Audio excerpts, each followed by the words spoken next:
दिया। पत्नी से कहा कि आप इस फल को खा लीजिए, ये संतों की कृपा का फल है।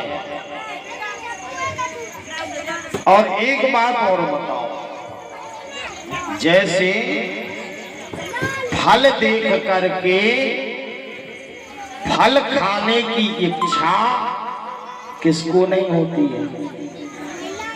फल देख करके फल खाने की इच्छा सभी को होती है, लेकिन फलों में अंतर है। यदि मैं इस फल को खा लूंगी तो मेरे गर्भ आ जाएगा, तो धुंधली उस फल को नहीं खा रही है, विचार कर रही है। अच्छे काम पर विचार नहीं करना चाहिए। अच्छे काम का क्या विचार? कोई विचार नहीं, वो तो अच्छी काम है। विचार करना चाहिए बुरे काम पर। अगर भागवत की कथा करवाना है तो बोले महाराज शोधन करो। भाई अच्छे काम का क्या शोधन करवाना है? जिस दिन मन में अच्छा विचार आ जाए उसी दिन से कथा होने दो। और बुरे काम पर कोई भी पर बहस हो जाए, वो झगड़ा हो जाए, यही विचार नहीं करते कि यहाँ कथा चल रही, झगड़ा काहे के लिए करो। तो बुरे काम पर विचार नहीं करते, अच्छे काम पर विचार करते, जबकि अच्छे काम पर विचार नहीं करना चाहिए। जब आते अच्छे दिन, जब आते अच्छे दिन तो अच्छी बात भी बुरी लगती है।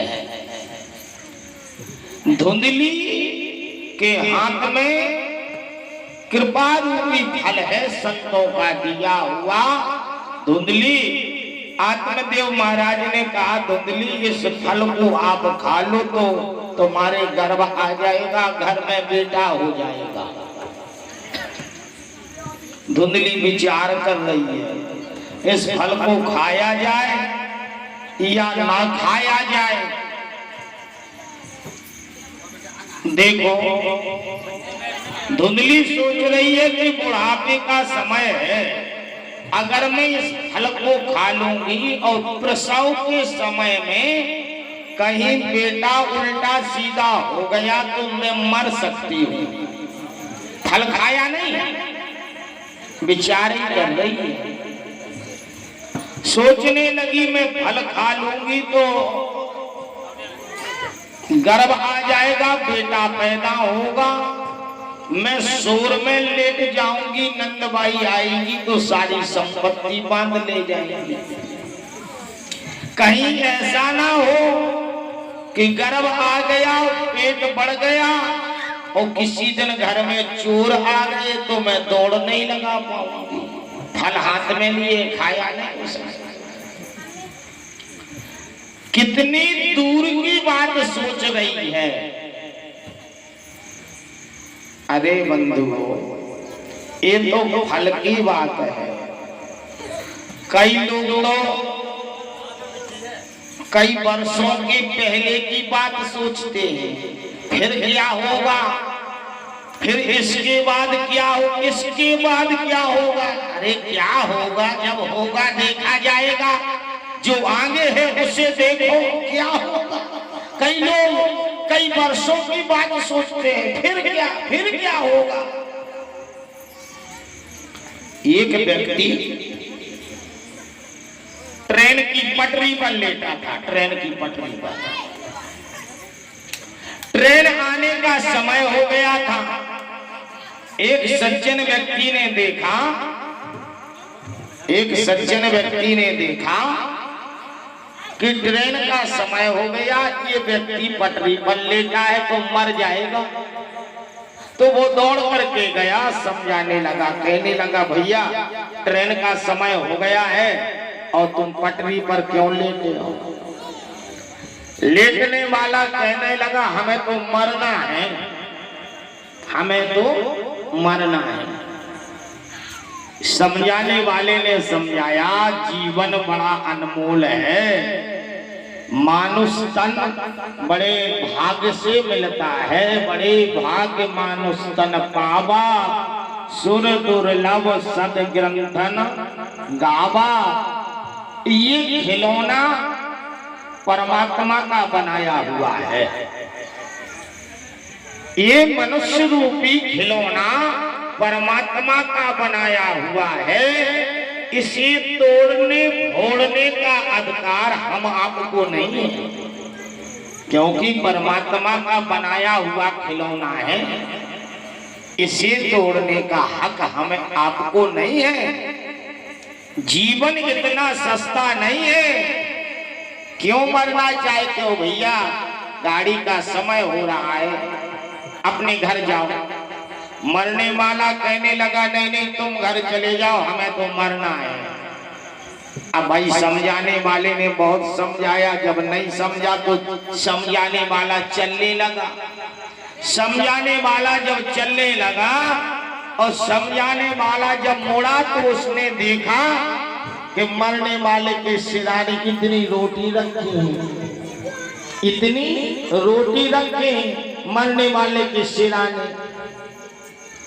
समझाने वाला कहने लगा क्यों भैया, जब तुम मरने के लिए आए हो तो फिर रोटी काहे के लिए लाए हो? जब मरने के लिए आए हो तो फिर रोटी काहे के लिए लाए हो? मरने वाला कहने लगा तुम्हारा दिमाग खराब है क्या? तुम्हारा दिमाग खराब है क्या?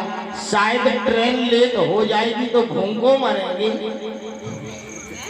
शायद ट्रेन लेट हो जाएगी तो भूखों थोड़ी मरेंगे। बताओ, कई लोग मरने के लिए आते हैं लेकिन फिर इतना बड़ा इंतजाम करके लाते हैं, इतनी दूर की बात सोच करके आते हैं, शायद ट्रेन लेट हो जाएगी तो भूखों थोड़ी मरेंगे, रोटी खा लेंगे। तो अब बताओ, धुंधली अगर विचार कर रही है तो कौन सी बुरी बात है? धुंधली विचार कर रही है, उसने फल नहीं खाया अभी। एक पड़ोस में बहन रहती थी, पड़ोस में बहन रहती थी। पड़ोस की बहन को उसने बुलाया, बहन जी आप बताओ ये फल हम खाएं कि ना खाएं? और पड़ोस में ऐसी ऐसी बहनें होती हैं, इनकी जय हो जाए। आप प्रैक्टिकल कर लो। सतयुग द्वापर त्रेता में तो एक ही नारद रहे और एक ही मंथरा रही। अब तुम प्रैक्टिकल कर लियो, हर मोहल्ला में तुम्हें एक नारद मिले, एक मंथरा मिले। मंथरा थी एक आर्य प्रगति परोस माहे, उठली अनेक इन्हें पास ना बिठारियो। मायामयी मूर्ति से अरे करियो न आप प्रेम, और कुशल क्षेम चाहो तो छाया तक बचाइयो। ऐसी मंथरा जैसी नारियों की तो छायरी से बरको, छायरी ना पड़ जाए इनकी बंगन के ऊपर, ऐसो भड़काउती। पड़ोस की बहन आई, पड़ोस की बहन कहने लगी एक काम करो, हमारे गर्भ है, परीक्षा के लिए यह फल गाय को खिला दो, और हमारे कोई बेटा या बेटी पैदा होगा तो मैं दुका छुपा करके तुम्हें दे जाऊंगी और तुम हमें कुछ पैसे टका दे देना। धुंधली ने कहा ये बात बिल्कुल अच्छी है, और बोले 9 महीने का ढोंग रच लो पति को समझाने के लिए। धुंधली ने 9 महीने का ढोंग किया। बाबा लिखते हैं क्रिया चरित्रम अरे पुरुषस्य भागम देवो न जानापि कृतो मनुष्यः। ब्रह्मा जी बोले मनुष्य से, बोले भैया स्त्री के चरित्र का हमने नहीं पढ़ पाओ, आप लोग चक्कर में ना पड़ जाइए। ब्रह्मा जी कह रहे हैं अरे विदहु न नारी हृदय गति जानी, विदहु न नारी हृदय गति जानी।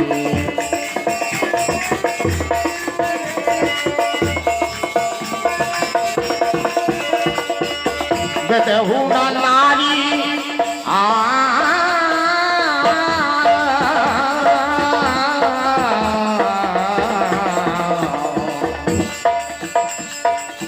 विदहु न नारी हृदय गति जानी, विदहु न नारी हृदय गति जानी। सकल कपट अब गोड़ किए कहानी, सकल कपट अब गोड़ किए कहानी। विदहु न नारी हृदय गति जानी, सकल कपट अब गोड़ किए कहानी।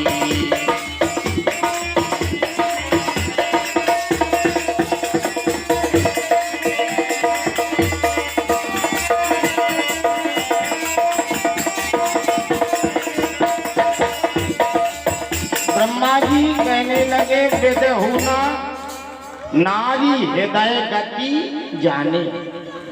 विधाता ब्रह्मा कहने लगे मैंने जिसको बनाया उसका गवर्नर बांधा, कौन कहां से कंट्रोल में होगा। ब्रह्मा जी बोले मैंने सबसे विशालकार हाथी बनाया। हाथी, हाथी कितना विशाल जीव है, कितना विशाल जीव है।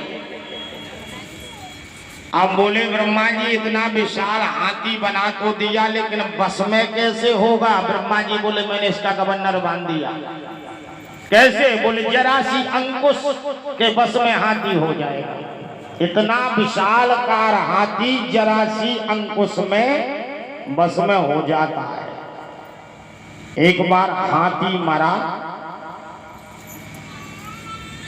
धर्मराज के दरबार में पहुंचा। धर्मराज ने हाथी को देखा, बड़ा विशालकार हाथी। हाथी से पूछा क्यों भैया तुम तो बहुत विशाल जीव हो, मृत लोक में तुम किसके बस में हो। हाथी बोला महाराज मृत लोक का वो 3.5 हाथ का आदमी है ना, काली खोपड़ी वाला, काली खोपड़ी वाला 3.5 हाथ का, उसके बस में हम रहते हैं। अरे बोले तुम इतने बड़े जीव हो, इतना विशाल तुम्हारा शरीर है और 3.5 हाथ के मनुष्य के बस में हो। अरे बोले महाराज मृत लोक का काली खोपड़ी वाला बड़ा दिमाग का तेज है। धर्मराज बोले इतना दिमाग का तेज है। बोले और का। हाथी बोला धर्मराज से, बोले अरे धर्मराज तुम मुर्दा बुलवा उतरे अपने लोक में, एक आध मृत लोक से जिंदा बुलवा लो सो तुम्हें पता चलो जात कितनो दिमाग को तेज। काली खोपड़ी वाला बड़ा दिमाग का तेज। धर्मराज कहने लगे अपने दूतों से, बोले जाइए एक मृत लोक से जिंदा मनुष्य पकड़ के लाओ। धर्मराज के दूत आए, जून का महीना था और पटवाई दत्ता को पलंग लेंटर पर धरो तो मच्छरदानी लगी थी, पटवाई दत्ता सो रहे थे। बढ़िया चंद्रमा रात धर्मराज के दूतन ने पटवाई दत्ता को पलंग उठाओ, सुबह पलंग डगमगा लो। पटवाई दत्ता ने तुरंत मच्छरदानी में वन ढूंढो, बोले कम से ना भूकंप आओ ना तूफान आओ, जो पलंग डगडगा रहो हम आओ। झांक करके देखा, अरे बोले जी कोई धर्मराज के दूत ले जा रहे, हमें जिंदा ले जा रहे। अब पटवाई दत्ता पेन के और कागज के बड़े पक्के हो, कुर्ता बगल में रखो तो डायरी डरी थी और पेन डरो तो तुरंत डायरी निकाली, पेन उठाओ चिट्ठी लिखो शुरू कर दे। चंद्रमा रात एक चिट्ठी लिख ले। और चिट्ठी लिखी के जेब में डाली और फिर लेट गए। धर्मराज के दरबार में पटवाई दत्ता को पलंग जैसे ही पहुंचो, धर्मराज बोले जगाइए इनको, निकालिए मच्छरदानी से बाहर। सो पटवाई दत्ता लेटे लेटे कह रहे हम बाद में ने कहे पहला जा चिट्ठी पढ़ो। धर्मराज कहा चिट्ठी दो, जा चिट्ठी पढ़ने। सो धर्मराज वह चिट्ठी पढ़ने लगे। उसमें लिखा था श्री श्री 1008 विष्णु भगवान की आज्ञा से जो मृत लोक से मनुष्य आ रहा है, कृपया धर्मराज इस मनुष्य को देखते ही अपना सिंहासन छोड़ दें, इसको सिंहासन पर बिठा दें और नीचे साइन बने थे आज्ञा से विष्णु भगवान। सो धर्मराज का पसीना आ गो जब बोले विष्णु भगवान की आज्ञा है, तो बोले पटवाई दत्ता उठ बैठो बैठो सिंहासन पे, जब भगवान की आज्ञा है। सो धर्मराज अलग भयो, पटवाई दत्ता सिंहासन। पटवाई दत्ता बोले अपने दूतन से, धर्मराज के दूतन से बोले भैया अब बात की मानो तुम लोग। सो धर्मराज के दूत बोले सरकार जो भी सिंहासन पर बैठे की बात माने हम।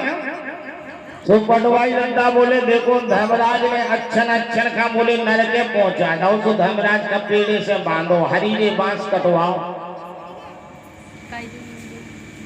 और जहाँ हरीरे बांसन की बात भई, सो धर्मराज ने दौड़ लगाई और विष्णु भगवान के चरणन में गिरी। बोले सरकार अच्छो तुमने मनुष्य भेजो मृत लोक से, हमने उनका सिंहासन पे बिठा दो, वो हमारे मानवी की इच्छा कर दो। विष्णु भगवान बोले हमने नो लिखी चिट्ठी, मृत लोग को काली खोपड़ी वालों इतनो दिमाग को तेज है, उन्हें अतर चिट्ठियां लिख लाई हो, हमारे दस्तखत बना ले। धर्मराज चलो आज तो हम भगाएंगे, लेकिन याद रखना आज के बाद मृत लोक से मुर्दा बुलवाइयो, जिंदा ना बुलवाइयो, जिंदा ना बुलवा लियो ना तो सिंहासन छोड़ गए तुम। मतलब कहने का मृत लोक का काली खोपड़ी वाला इतना दिमाग का तेज है। तब ब्रह्मा जी कहने लगे मैंने इतना विशाल जीव हाथी बनाया, लेकिन जरा सी अंकुश में बस में हो जाता है। घोड़ा बनाया लगाम डाल दो बस में हो जाएगा, ऊंट बनाया बोले नकील पहना दो बस में हो जाएगा। ब्रह्मा जी ने जिसको बनाया उसका गवर्नर बांधा जी यहाँ से बस में हो जाएगा। और जब स्त्री जाति का बनाओ तो सर्वप्रथम नाक में बंधन डाला, बोले जी कितने से बस में हो जाए, लेकिन ये बस में नहीं है। नाक में बंधन, कान में बंधन, गले में बंधन, हाथ में बंधन, कमर में बंधन, पाँव में बंधन, यहाँ तक अंगुलियों में भी बंधन, लेकिन ये बस में नहीं बंधन। तो ब्रह्मा जी को लिखना पड़ा बेदहु न नारी अरे हृदय गति जानी। ब्रह्मा जी बोले जब इनकी गति को हम नहीं बांध पाए तो आप लोग चक्कर में मत पड़ना। तिर्या चरतम अरे पुरुषस्य भागम देवो न जाना पीकृतो मनुष्या। देवता कहने लगे जब स्त्री के चरित्र को हम नहीं पढ़ पाए तो आप लोग चक्कर में मत पड़ना। मनुष्य की कहाँ ताकत है जो स्त्री के चरित्र को पढ़ सके। आज धुंधली ने 9 महीने का ढोंग रचाया, 9 महीने का ढोंग रचाया। पड़ोस की बहन के बेटा पैदा हुआ, दुका छुपा करके पड़ोस की बहन दे जाती है। जब पड़ोस की बहन दे जाती है तो यहाँ धुंधली ने हल्ला कर दिया कि हमारे बेटा पैदा हुआ, हमारे बेटा पैदा हुआ। आज आत्मदेव महाराज को बड़ी प्रसन्नता हुई कि हमारे बेटा पैदा हो गया। धुंधली कहने लगी बेटा तो पैदा हो गया लेकिन हमारे स्तनों में दूध नहीं है, किसी पड़ोसन को बुला लो। की बड़ी महती कृपा, 2-4 दिन के बाद गाय के गर्भ से भी एक बेटा पैदा हो गया। सर्वांग सुंदर शरीर है लेकिन गाय के गर्भ से पैदा होने की वजह उसके कान गाय जैसे हैं। उस बालक के कान कैसे हैं? गाय जैसे हैं। 5 दिन कथा कहना है। मैं तो दूसरे जगह की माता बहनों की चर्चा बता रहा हूं आप लोगों को।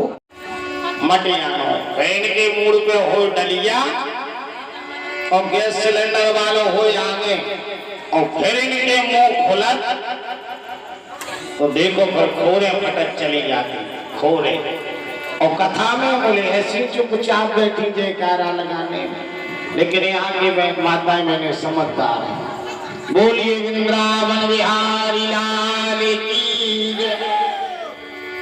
आज बंधुओं गाय के भी एक बेटा पैदा हुआ। कान गाय जैसे हैं।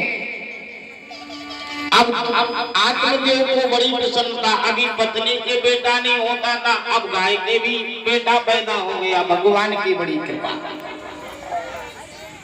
शनै समय व्यतीत हुआ।